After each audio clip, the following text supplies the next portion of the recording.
विद्यार्थी मित्रांनो, सह्याद्री ट्युटोरियल्समध्ये तुमचं स्वागत आहे. आजचा दिवस अतिशय महत्त्वाचा आहे. का महत्त्वाचा आहे? ऑब्व्हियसली आज आपल्याला कळणार आहे, की आपल्याला कोणतं कॉलेज मिळणार आहे कॅप राउंड 1 मध्ये. मी तुम्हाला सांगू का, मुलं एवढे एक्साइटेड असतात ना, सारखं चेक करतात, की बघू साईट ओपन झाली का वगैरे, लिस्ट डिक्लेअर झालेली आहे का वगैरे. पण सी सेल एवढं डेंजरस आहे ना बाळांनो, दिवसभर मुलं ट्राय करतात आणि कळणार आहे तुम्हाला, पण वेळ लावतात खूप. मग ती एक्साइटमेंट एवढी वाढते ना, मग साहजिकच थोडा तणाव निर्माण होतो. तणाव घ्यायचाच नाहीये लक्षात घ्या. लिस्ट तुम्ही प्रॉपर भरलेली आहे. त्यामुळे त्यातलं कुठलंही कॉलेज मिळालं, तर ते चांगलंच असणार आहे. लिस्ट आपण तयार केले ना. बरं एखादं कॉलेज अलॉट झालं, तर असं काय आहे का ते घेतलंच पाहिजे? हां, पहिल्या नंबरचं फ्रीज, ऑटो फ्रीज तुम्हाला माहिती आहे. पण पहिल्या नंबरला तुम्ही किती हुशार मुलं आहे. तुम्ही सी सीएसच टाकलेलं असणार आहे किंवा व्ही सीएसच टाकलेलं असणार आहे. ओके. त्यामुळं काळजी करायची गरज नाहीये. कॅप राउंड 2 साठी पण प्रयत्न करायचेच आहेत ना आपल्याला. आता इथं इम्पोर्टंट काय आहे माहिती आहे का? इथं इम्पोर्टंट आहे स्ट्रॅटेजी. ओके. कुठल्या स्ट्रॅटेजी? की कॅप राउंड 1 मध्ये आता जे कॉलेज मिळालंय, मग आता कॅप राउंड 2 ला प्रयत्न करत असताना ऑब्व्हियसली पहिले 3 कॉलेज कंपल्सरी आहेत बरं का. म्हणजे ना खूप चांगले मार्क आहेत ना, अगदी 99.9 आहेत. त्यांना मात्र ऑप्शन फॉर्म भरताना प्रचंड काळजी करावी लागणार आहे. पण ज्यांचे मार्क्स थोडेसे कमी आहेत, 98, 97, 96 पर्सेंटाइल पर्यंत आहेत. तर ही काही कमी आहेत होय? हे पण चांगलेच मार्क आहेत की. पण तुलनेत 99 पेक्षा कमी आहेत. त्यांचा ऑप्शन फॉर्म भरताना एवढ्या अडचण येणार नाही. तरी देखील आता तुम्ही ऑप्शन फॉर्म भरताना समजा 1 ते 100 कॉलेजची नावं टाकलेत. समजा आणि त्यातलं 40व्या नंबरचं कॉलेज तुम्हाला अलॉट झालंय. ऑब्व्हियसली कॅप राउंड 2 च्या वेळेस तुम्ही या कॉलेजचा विचार करूच नका. पुन्हा ते एंटर करू नका त्याच्यात. तुम्हाला बेटर कॉलेज मिळालेलं आहे. मग तुम्हाला कॅप राउंड 2 ला लिस्ट करताना फार मोठी लिस्ट करायची गरज नाहीये. त्यावेळेस तुम्हाला ह्यातलेच कॉलेज सिलेक्ट करायचे आहेत. बरोबर आहे. आता आणखीन एक सांगू का तुम्हाला रे? महत्वाचं म्हणजे काय माहितीये का? बेटरमेंटसाठी प्रयत्न करायला काय हरकत आहे? पण बरीचशी मुलं काय करतात? करतात. ते फिक्स असतात. नाही आता मिळालेलं कॉलेज बास. फार थोडी मुलं तशी करतात बरं का, पण करतात. पण आणखीन एक महत्वाचं मला तुमच्याशी बोलायचं आहे. काय? की क्लिअरली सांगतो. एक वेगळ्याच आयुष्याला सुरुवात झालेली आहे आता. बघा ना, हा तणाव तुम्ही फेस करताय. आत्तापर्यंत कधी असं होतं का? नव्हतं. मग आता मोठाच तणाव आहे लक्षात घ्या. बरं याच्यानंतरचं आयुष्य कसं असणार आहे? एन्जॉय. मी तुम्हाला आत्ता सांगतो, तुम्ही हॉस्टेल लाईफ एन्जॉय करणार आहे. तुमच्या आयुष्यातले सोनेरी क्षण असणार आहेत हे लक्षात घ्या. गोल्डन डेज असणार आहेत. मी तुम्हाला सांगतो हॉस्टेलवर गेल्यावर तुम्ही अशा काही करामती करणार आहे की विचारूच नका. अभ्यासाचा अभ्यास पण तुम्ही प्रचंड करणार आहात आणि 4च वर्ष ही बघता-बघता निघून जातील आणि त्याच्यानंतर ठीक आहे पुढचं लाईफ तर आहेच. त्यामुळे ही 4 वर्ष एन्जॉय करायची आहे बरं का. पुढं नाही. ह्या 4 वर्षात तुम्हाला मित्र भेटतील, सगळं होईल. त्यानंतर एक वेगळंच लाईफ असतं रे. करियर, त्याच्या मागे लागणं, पुन्हा लग्न, बऱ्याचशा गोष्टी आहेत. त्यामुळं आता जे जगणार आहे ते बेस्ट असणार आहे. आणि हे 2 वर्ष सांगू का? 11वी-12वी त्रासदायकच असतात लक्षात घ्या. खूप त्रासदायक असतात. ड्रास्टिक चेंज होतो. 10वी नंतर जेव्हा आपण 11वी-12वी जातो ना, खूप सिलॅबसमध्ये चेंज होतो. पुन्हा एकदम तणाव, एक्सटर्नल कॉलेज, त्याची सवय नसते. हे सगळं दिवसभराचं शेड्यूल. इथं प्रॉपर गाईडन्स असल्यामुळं काही लोकांना अपयश येतं. पण ती सुद्धा मुलं पुन्हा भरारी घेतात. मी तुम्हाला सांगू का? माझ्या एका व्हिडिओत मी बोललो होतो. आमचं गेट टुगेदर होतं बरं का. मी सांगतो 10 ते 15 आमचे मित्र आम्ही गोळा झालो होतो गेट टुगेदरसाठी. विदेशातून पण आमचे मित्र आले होते. पुण्यातून, मुंबईतून सगळ्या विट्याला मी 10वी होतो. तिथले मित्र होते. सांगू का? कुणालाही 12वीत चांगले मार्क पडले नव्हते. ठीक आहे. आमचा एक क्लास 1 ऑफिसर असणारा एक मित्र आहे. तो तर त्याचा 12वीत ग्रुप सुद्धा क्लिअर नव्हता. मग डिप्लोमाला घेतलं, पुन्हा इंजिनिअरिंग केलं होतं. ओके. ठीक आहे. कतारवरून एक मित्र आला होता. त्यानं तर सांगितलं, की 12वीत एवढे कमी मार्क पडले, की वडिलांनी इतका राग केला होता, इतके चिडले होते, "बास, आता काय करायचं ते कर. मला काय विचारायचं नाही." आणि 10वी आम्ही सगळे टॉपर होतो ना.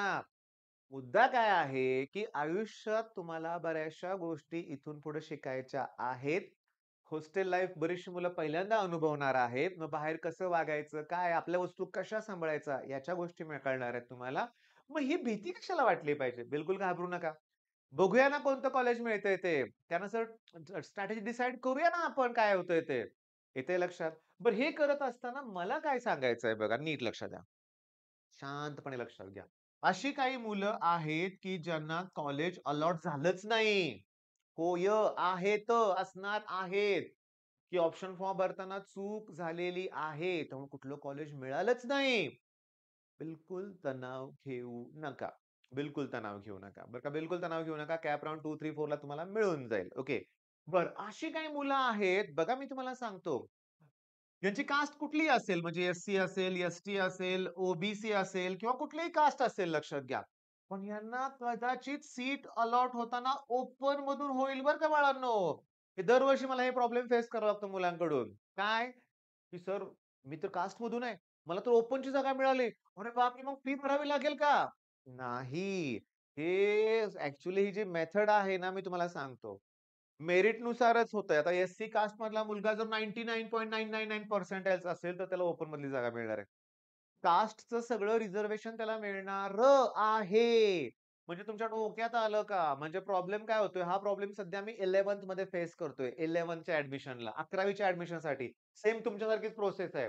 मग आता होतंय काय बघा, की आता साताऱ्यातले जे काही कॉलेजेस आहेत 11th बरेचसे शिक्षक माझ्या ओळखीचे आहेत ना, त्यांच्याशी बोलताना जाणवतंय, की कॉलेजमध्ये भरपूर जागा शिल्लक आहेत. भरल्या जातच नाहीयेत.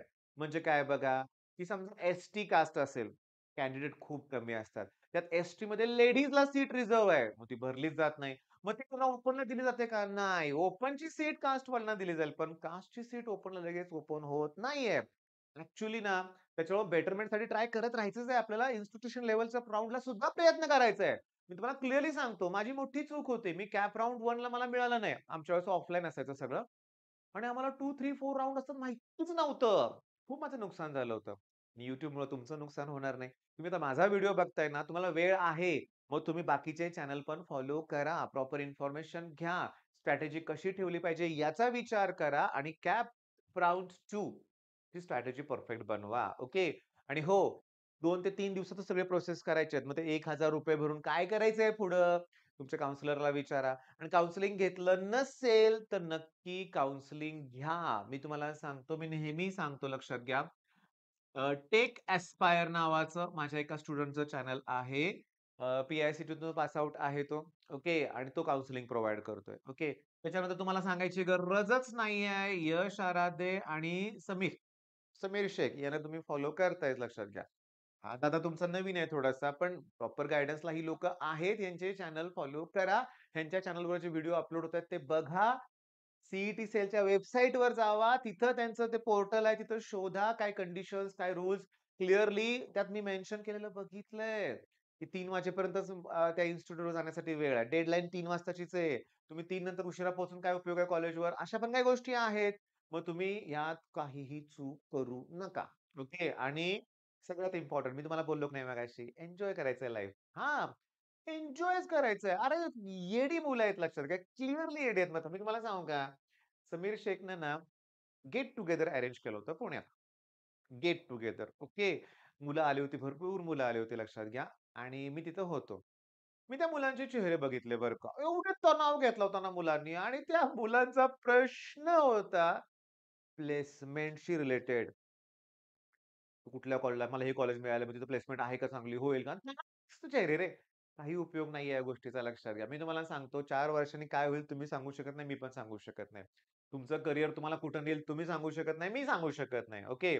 तुम्ही इंजिनिअरिंग बघा डॉक्टर आहे तो डॉक्टरच हे करतो. जो फार्मसी आहे तो मेडिकलचंच दुकान टाकतो लक्षात घ्या. पण इंजिनिअर काही पण करू शकतो लक्षात घ्या. माझ्या मित्रांच्या अनुभवावरून मी तुम्हाला सांगतोय, केलंय केमिकल इंजिनिअरिंग पण फायनान्समध्ये आहे. केलंय मेकॅनिकल इंजिनिअरिंग पण वेगळ्याच फील्डमध्ये आहे. केलंय सिव्हिल इंजिनिअरिंग पण वेगळ्याच फील्डमध्ये आहे. म्हणजे सांगू का आणि प्रत्येकजण सक्सेसफुल आहे बरं का बाळांनो. त्यामुळं तणाव घेऊ नका रे. अजून भरपूर आयुष्य आहे. तणावात जगायचंच नाहीये. कॉन्फिडेंटली राहायचंय लक्षात घ्या. माझ्या एका मित्राचं आणखीन एक वाक्य सांगतो तुम्हाला मी. तो मोठ्या कंपनीमध्ये ना, हेच असे इंटरव्ह्यू वगैरे घेतो बरं का. एच-आर डिपार्टमेंटमध्ये आहे म्हणूया आपण. तो काय सांगतो, की तो म्हणतो, "आम्ही मुलांचा फक्त कॉन्फिडन्स चेक करतो." ओके. आणि आम्हाला फक्त खात्री हवी असते, की आम्ही ज्या जॉबसाठी त्याला हायर करतोय, त्याचं ट्रेनिंग तर आम्ही त्याला देणार ना. पण ट्रेनिंग दिल्यानंतर ते पटकन त्याने अॅक्वायर केलं पाहिजे. रोज त्याला कोण ट्रेनिंग देत बसणार आहे? आणि टॉपर्स आम्हाला नकोच आहेत, असं त्याचं वाक्य होतं. म्हणजे तुमच्या लक्षात आलं का? हे 10वी मार्क, 12वी मार्क, सी मार्क असं कोणी इंटरव्ह्यूमध्ये विचारत नाही रे. तुमचं स्किलच चेक केलं जातंय. त्याच्यामुळं इथून पुढे ही 4 वर्ष इम्पोर्टंट आहेत. भीती बाळगू नका. हा व्हिडिओ जर तुम्ही उशिरा बघत असाल, एव्हाना तुम्हाला कळालं असेल कुठलं कॉलेज लॉट झालंय, तर कमेंटमध्ये नक्की कळवा. All the best.